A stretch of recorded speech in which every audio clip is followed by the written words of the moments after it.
यदि कोई रोए तो उसको गीत नहीं कहा जाता, पर इन गोपियों के रोने को गीत कहा गया। क्यों?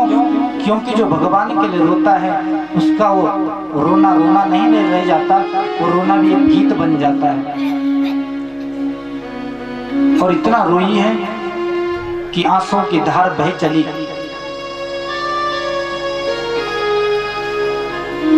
पुकारने लगी भगवान को, प्रभु अब आ जाओ। बड़ा दिव्य मधुर गीत गाया। आइए एक दो श्लोक हम भी श्रवण करें। जयति तेधिकं जन्मना व्रज श्रायत इंदिरा ससदद्रहि दयित दृश्यता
जन्म ना ब्रजा।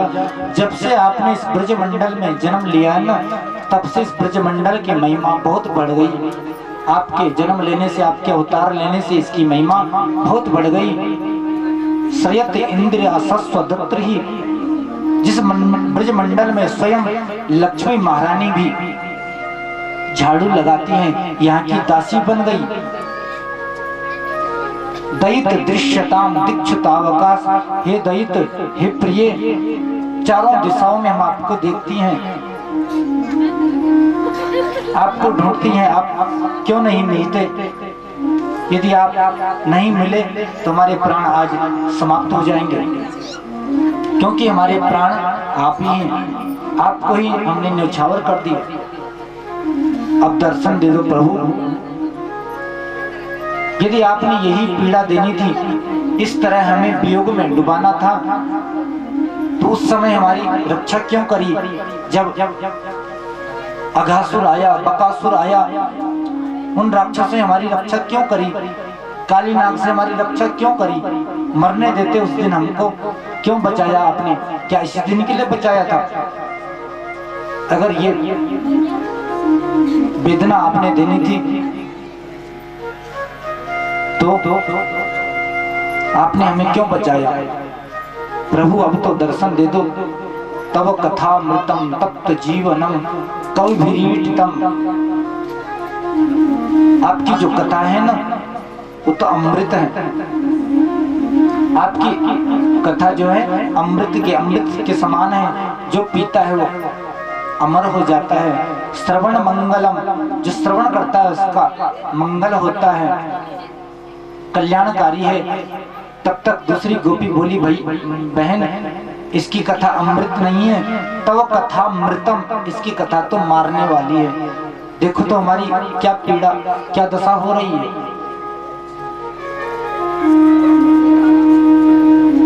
कन्हैया हमें इस प्रकार तड़पाओ मत, हमें दर्शन दे दो। बहुत पुकारा इन गोपियों ने प्रभु को। जब इनके मन का अभिमान गल गया, भगवान को लगा कि इनका अभिमान टूट गया, तब भगवान ने इनको दर्शन दिए। इति गोप्या प्रगायन्त्यः प्रलपन्त्यश्च चित्रधा रुदु सुस्वरं राजं कृष्ण दर्शन लालसा। कृष्ण दर्शन की लालसा से पुकार रही थी ये गोपियां, और उन्हीं गोपियों के मध्य में भगवान पीतांबर पहन करके प्रकट हो गए। तासामाविर्भूच्छोरी विस्मयमान मुखाम्बुजा पीतांबरधर सकुई साक्षात् मन्मथ मन्मथा। तासा माविर भूच्छोरी स्मयमान मुखाम्बुजा, हंसते हुए मुस्कुराते हुए कृष्ण कन्हैया ने इन गोपियों के मध्य में दर्शन दिया है और कहा, गोपियों तासा माविर भूच्छोरी, मुझे माफ कर दो, मैंने तुम्हें तड़पाया। और ऐसा दिव्य रूप भगवान का कि साक्षात मनमथ मनमथा, मानो कामदेव के रूप को भी लज्जित करने वाले, कामदेव के मन को भी मथने वाले इतने सुंदर श्री कृष्ण का दिव्य स्वरूप का दर्शन ये गोपियां कर रही हैं। प्रसन्न हो गई, कहा आप हमें छोड़ के क्यों चले गए? भगवान ने कहा मैं तुम्हें छोड़ के नहीं गया, तो फिर आप दिखे क्यों नहीं? बोले आपके मन में जो अभिमान का पर्दा आ गया था ना, उस अभिमान के पर्दे के पीछे में छिपा था। अब जब वो अभिमान का पर्दा हट गया तो मैं तुम्हें दिखने लगा, मैं कहीं नहीं गया था, तुम्हारे मध्य में था। सारा अभिमान गोपियों का गल गया। प्रभु ने जान लिया कि अब ये रास लीला की अधिकारिणी हो गई है। तब इनके साथ में रास रचाया। रासोत्सव संप्रवृत्तो गोपी मंडल मंडिता। एक बड़ा विशाल मंडल बना, एक गोपी दो कृष्ण, एक गोपी दो कृष्ण, अनेकानेक मंडल बने। दो गोपियों के बीच में एक कृष्ण, कहीं दो कृष्ण के बीच में एक गोपी। भगवान ने अनंत रूप धारण कर लिए और इन गोपियों के साथ में नृत्य करने लगे, झूम झूम करके गाने लगे और नाचने लगे। आइए हम और आप भी इस दिव्य महारास में सम्मिलित हों, बड़े भाव और प्रेम के साथ में, और नृत्य करते हुए सभी गाएंगे। राधा नाचे कृष्ण नाचे, नाचे गोपीजन। राधा नाचे कृष्ण नाचे, नाचे गोपीजन। राधा नाचे कृष्ण नाचे, नाचे गोपीजन।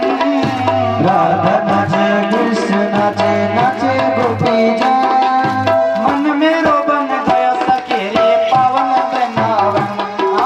मन मेरो बन गया रस की पावन वृंदावन। राधा नाचे कृष्ण नाचे, नाचे गोपीजन। राधा नाचे कृष्ण नाचे, नाचे गोपीजन। मन मेरो बन गया सखे रे पावन वृंदावन। मन मेरो बन गया रस की पावन वृंदावन। रास रचो है, रास रचो है, जमुना के तट हरी रास रचो है। रास रचो है, रास रचो है, यमुना के तट रास रचो है। रास रचो है, रास रचो है, जमुना के तट हरी रास रचो है। रास रचो है, रास रचो है, यमुना के तट हरी रास रचो है। वो श्री राधे।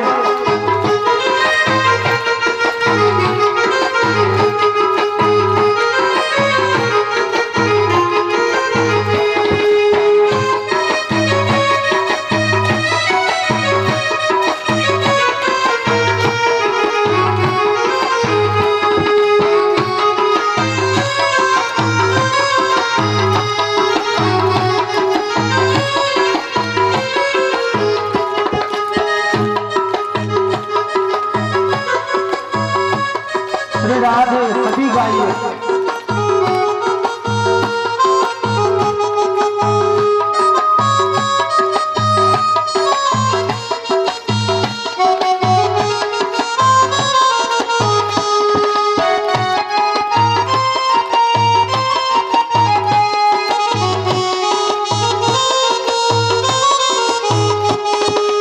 सूरज नाचे चंदा नाचे नाचे तारा संग, सूरज नाचे चंदा नाचे नाचे तारा संग, सूरज नाचे राधे राधे, सूरज नाचे चंदा नाचे नाचे तारा संग, सूरज नाचे राधे राधे, सूरज नाचे चंदा नाचे नाचे तारा संग।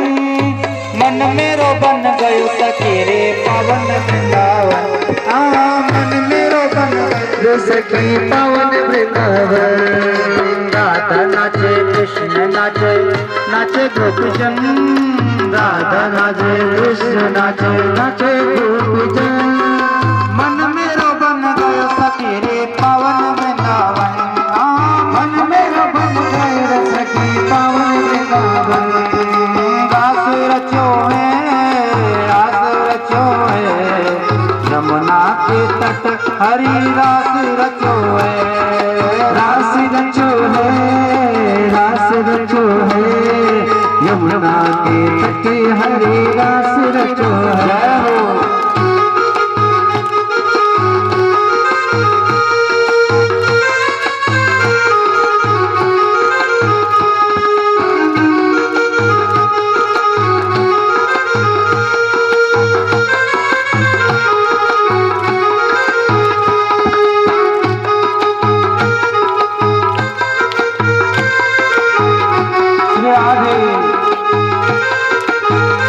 ताली बजाओ ना, चुपचाप बैठे हो।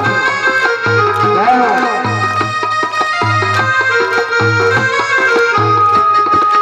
गंगा नाचे यमुना नाचे नाचे सरयू संग, गंगा नाचे यमुना नाचे नाचे सरयू संग, गंगा नाचे राधे राधे, गंगा नाचे यमुना नाचे नाचे सरयू संग, गंगा नाचे यमुना नाचे नाचे सरयू संग।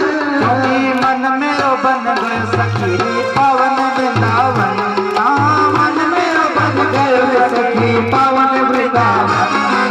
रास रचो है, रास रचो है, यमुना के तट हरि रास रचो है, रास रचो है, रास रचो है, यमुना के तट रास रचो है, रास रचो है, रास रचो है, यमुना के तट हरि रास रचो है, रास रचो है, रास रचो है, यमुना के तट हरि रास रचो है।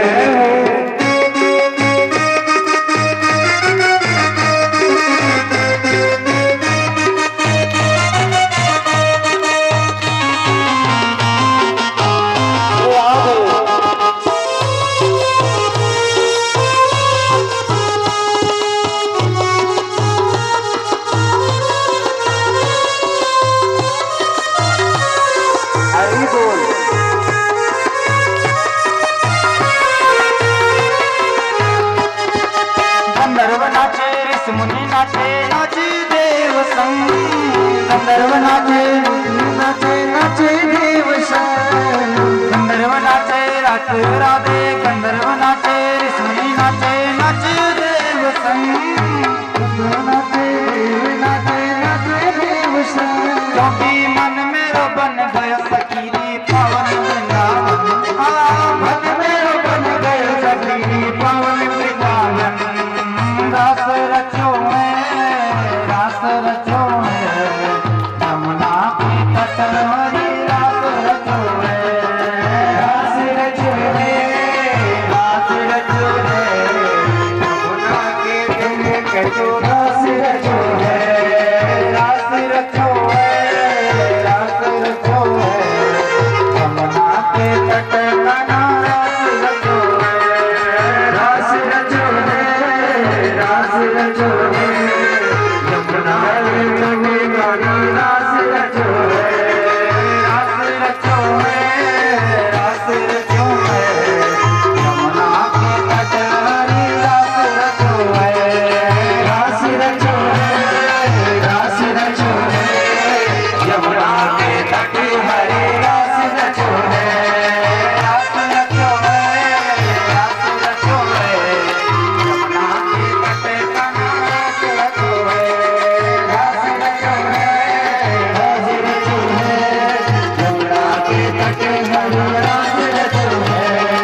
बोले रास बिहारी भगवान की जय, कृष्ण कन्हैया लाल की जय, भागवत भगवान की जय। और देखो ये जो रास लीला प्रभु ने करी है ना, इसका जो मुख्य कारण था वो था कामदेव का अभिमान तोड़ना। कामदेव को भी अभिमान हो गया था कि मैंने पूरे संसार में सब पर विजय पा ली, सबको मैंने जीत लिया, पर अभी एक बाकी है और वो है भगवान कृष्ण।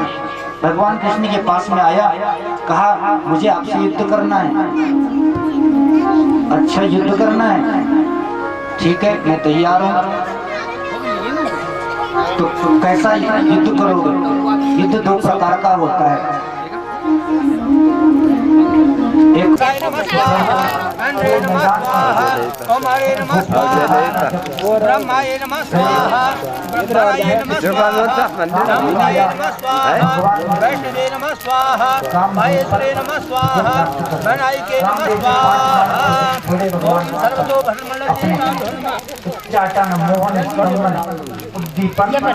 और मोहन 5 प्रकार के बाणों को छोड़ा है। इसीलिए 5 अध्यायों में रासलीला का प्रसंग कहा गया। मानो कामदेव के 5 बाणों को प्रभु ने समाप्त कर दिया, 5 बाणों का भेद कर दिया, तो काम पर विजय प्राप्त करी।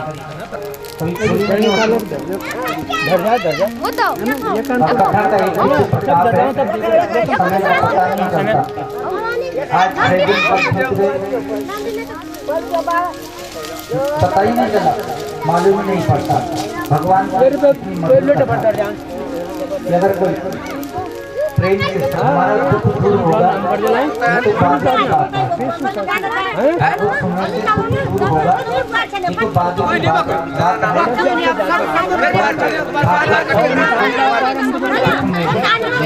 है। ओम शांताकारं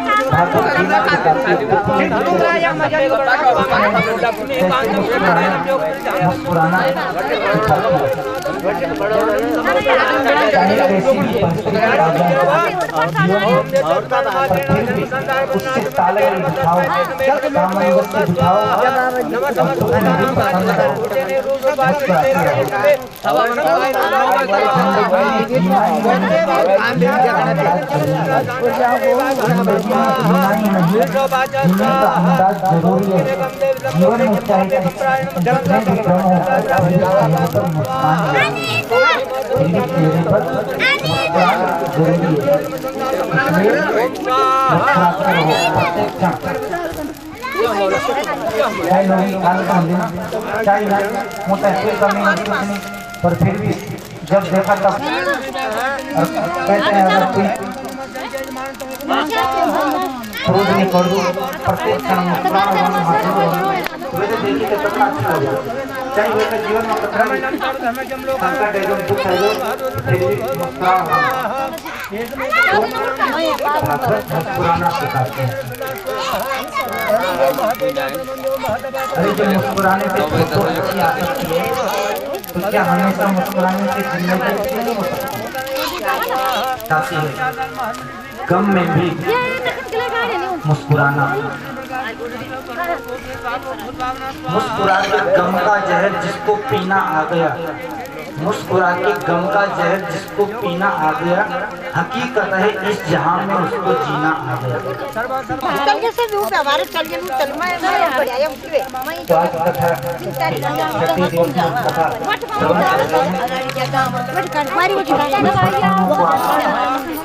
सूक्ष्म रूप से संक्षिप्त में श्रवण करें, क्योंकि आज क्या है, आज क्या है, कल क्या बताया था?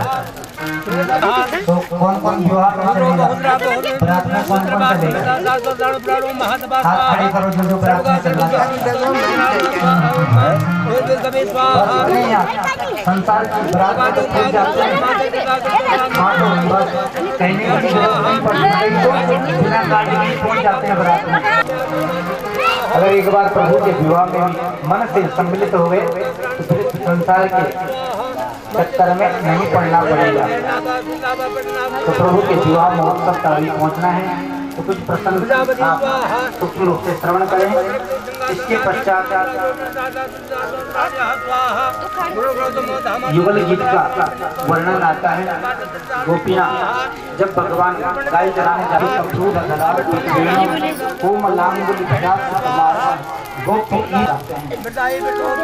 तीन जगह से भगवान 3 जगह से जब बांसुरी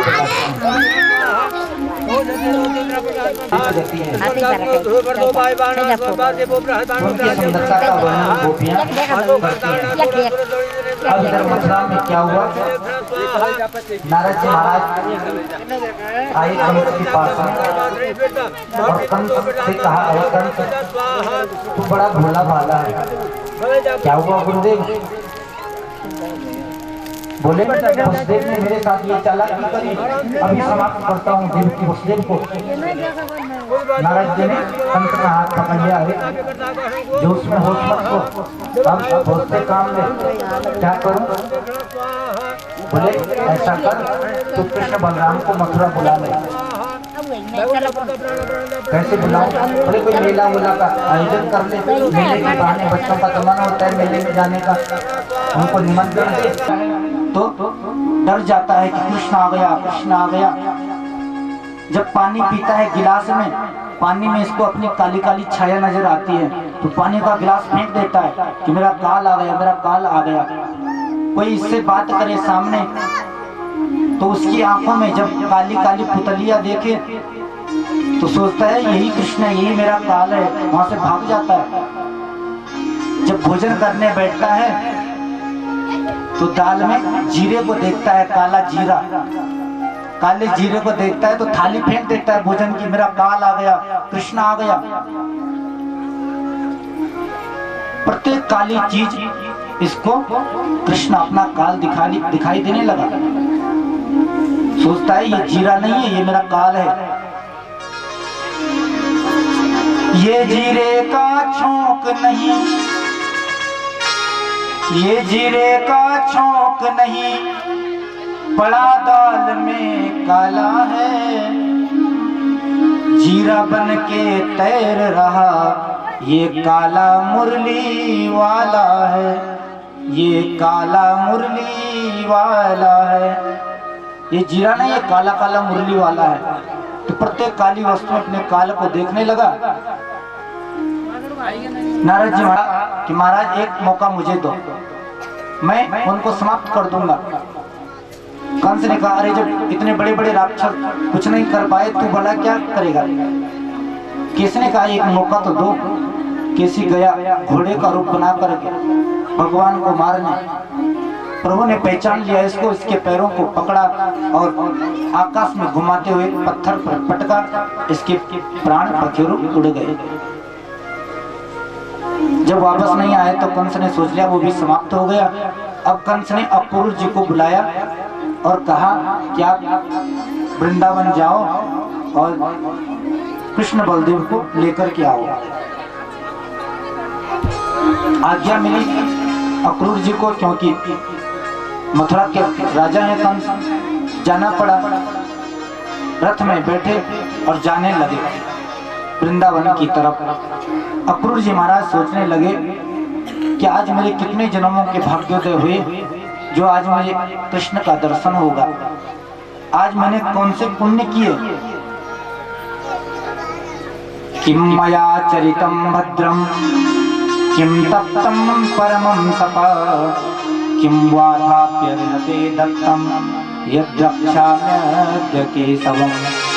किम मया चरितम भद्रम, मैंने ऐसा कौन सा कार्य किया जो आज उसका फल मुझे कृष्ण दर्शन मिल रहा है। ऐसी कौन सी मैंने तपस्या करी जो आज भगवान के दर्शन होंगे।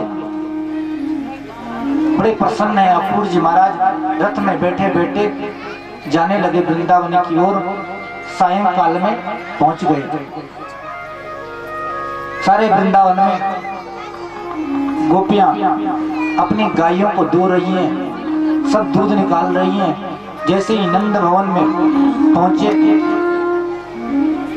द्वार के अंदर प्रवेश किया तो भगवान कृष्ण और बलराम जी गाय को दोहने जा रहे थे। कन्हैया के हाथ में बाल्टी थी, बलराम जी के हाथ में रस्सी थी, तो गाय को दोहने जा रहे थे। कृष्ण ने पीला पीतांबर पहना है, बलराम जी ने नीला नीलांबर पहना है। जैसे ही दर्शन किया अक्रूर जी महाराज ने प्रसन्न हो गए। भगवान ने भी देखा कि हमारे चाचा अक्रूर आए हैं, पैरों में चरणों में प्रणाम किया। अक्रूर जी कहने लगे कि प्रभु ये क्या कर रहे हो, प्रणाम मुझे करना चाहिए। तो अक्रूर जी को पकड़ करके अंदर ले गए कक्ष में, उनका स्वागत सत्कार किया, रात्रि को भोजन कराया। अब जो है कृष्ण बलराम दोनों ही अक्रूर जी के पास में बैठे और कहा, अक्रूर जी कैसे आना हुआ, आप लोग सब ठीक ठाक तो है ना? वैसे आप लोगों से कुशलता का प्रश्न करना तो गलत होगा, क्योंकि मथुरा में वो कंस रूपी जो कैंसर हो गया ना, उसने सबको परेशान कर रखा है, सबका जीना मुश्किल कर दिया। अक्रूर जी ने कहा, हाँ उसी बीमारी का इलाज कराने तो आपके पास आया हूँ, उस कंस का, और उसी ने मुझे भेजा है कि मेला है, कृष्ण बलदेव को लेके आ जा। अच्छा ये बात है। तब तो भगवान ने कह दिया, ठीक है हम कल मथुरा चलेंगे। नंद बाबा यशोदा से भी कह दिया कि नंद बाबा यशोदा, कंस ने बुलाया है, उसने मेले का आयोजन किया है, कल प्रातः काल चलना है। नंद बाबा ने पूरे वृंदावन में आवाज लगा दी कि जिसको भी मथुरा का मेला देखना हो वो हमारे साथ में कल सुबह मथुरा चले। सारी गोपियों के कानों में जैसी आवाज पड़ी नंद बाबा की कि मथुरा जा रहे हैं, सोचने लगी कि क्या हमारे कन्हैया भी जाएंगे, हमारे कृष्ण भी जाएंगे। रात भर एक दूसरे से बातें करती रही गोपियां कि अगर वो चले जाएंगे तो उनके बिना हम कैसे जिएंगे। प्रातः काल हुआ, आए सब गोपी ग्वाल नंद भवन में। भगवान तैयार हो गए मथुरा जाने के लिए, रथ में बैठ गए। गोपियां रोने लगी और रोकने लगे प्रभु को, प्रभु आप हमें छोड़ के मत जाओ, आपके बिना हम जी नहीं पाएंगे। भगवान ने कहा, गोपियों अरे आज जा रहा हूँ, मेला है, कल के दिन हम मेले में घूमेंगे, परसों वापस आ जाएंगे। गोपियां कहने लगी, प्रभु आप परसों आएंगे, तब तक हम कैसे जिएंगे।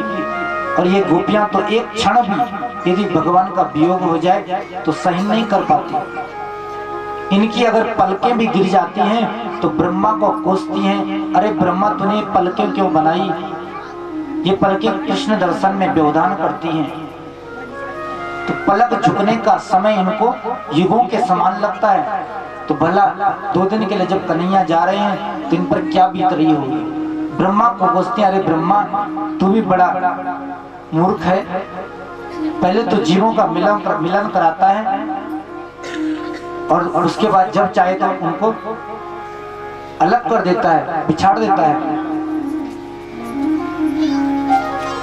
ब्रह्मा को कोसती हैं कि अहो विधातस तव न क्वचित् दया संयोज्य मैत्या प्रणयेन देहिनः ताश्चाकृतार्थान् वियुनञ्च पार्थकं विक्रीडितं तेर्वकचेष्टितं यथा।